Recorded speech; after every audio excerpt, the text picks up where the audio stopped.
நம்மளால நம்ம கூட இருக்கான், ஒரு படத்தை சென்சார் பண்ண சொல்கிறான், ஆனால் படமே குப்பையாக இருக்கும்போது இதை வெட்டுங்க, இந்த அதை வெட்டுங்க, அதை வெட்டுங்கன்னு எடுத்துகிட்டு போய் பார்க்குறாங்க. 1 மணி நேரம் தான் இருக்குது.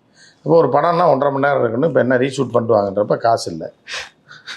உடனே என்ன பண்ணிட்டாங்க, சரி அப்போ யூடியூப்பில் போடுங்கண்ணே, வாங்கண்ணே அப்படின்னு கூப்பிட்டு போய் யூடியூப் படம் மாற்றி விட்டாங்க.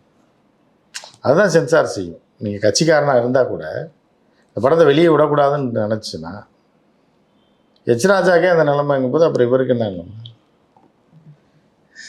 இதுதான்.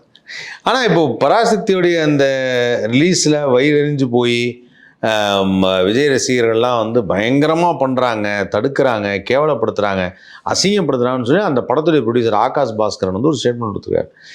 நாங்கள் இது எதுக்குமே காரணம் கிடையாது, உங்கள் படம் ரிலீஸ் ஆகாததுக்கும் எங்கள் படத்துக்கு ஏன் ரிலீஸ் ஆகிடுச்சு என்ன சொன்னாலும் புரியாது. அது கேடுகட்ட கேவலமான கும்பல் தான். அது என்னதான் பண்ணுறது? அதை என்ன விஜய் ரசிகராக இருக்கலாம், ஆனால் விஜய் ரசிகர்கள் தான் கேடு கெட்டவங்கன்றது நமக்கு தெரியும். தற்கொலைங்கன்றது இருப்பாங்க. அவங்களெல்லாம் ஒன்றும் மாற்ற முடியாது, வாய்ப்பே இல்லை. படத்தை போட்டிங்களா, வருமானம் வச்சா எடுத்துகிட்டு போயிட்டு அவங்களுக்கெல்லாம் பதில் சொல்லி பிரயோஜனமே இல்லை. அவங்களுக்கு முதல்ல புரியவே புரியாது என்னன்னு. அதுதான் பார்க்கணும்.